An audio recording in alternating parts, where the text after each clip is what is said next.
இந்த மாதா தொலைக்காட்சியை மக்கள் ஏன் அன்பு செய்ய வேண்டும் என்ற ஒரு கேள்விக்கு பதில் யாருமே அது ஏனென்றால் இந்த மாதா தொலைக்காட்சி உங்களுக்கு வாழ்க்கையோட ஒரு அங்கமாக, ஒரு பகுதியாக, ஒரு அனுபவமாக, இறைப்பிரசம் எல்லாம் எதா வேணாலும் நம்ம சொல்லலாம்.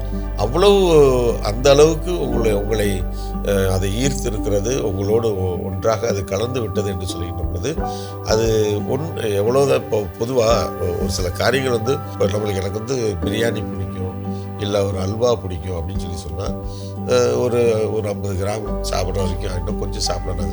இன்னொரு 10 கிராம் 20 கிராம் இன்னும் கொஞ்சம் சாப்பிடணும். ஒரு 100 கிராம், ஒரு 1/4 கிலோ, அப்புறம் அதுக்கு மேலே சொல்லுங்கள். அதுக்கு மேலே அந்த ஃபஸ்ட்டு 50 கிராம் சாப்பிடும் போகும்போது இருந்த ஒரு ஆசை, இந்த 1/4 கிலோ சாப்பிட்டு முடிச்சு அடுத்து திருப்பி சாப்பிட நினைக்கும் போது வருமா? சத்தியம் வரும். அப்படி வந்துச்சுன்னா மனுஷனாகவே இருக்குமா?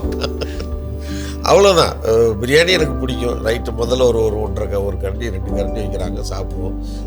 அப்புறம் திருப்பி சரி இன்னும் கொஞ்சம் ஒரு வெய்யான்னு சொல்லிட்டு இன்னொரு கரண்டி வைப்பாங்க, அப்போ சாப்பிடுவோம். இன்னும் கொஞ்சம் சாப்பிடாமலும் திருப்பி 3வது தடவை இன்னொரு கரண்டி வாங்கணும்னு வச்சுக்கோங்க.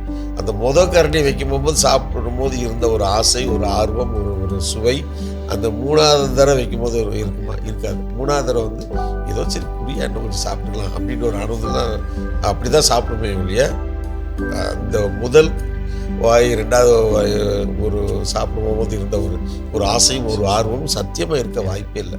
இன்னும் கொஞ்சம்.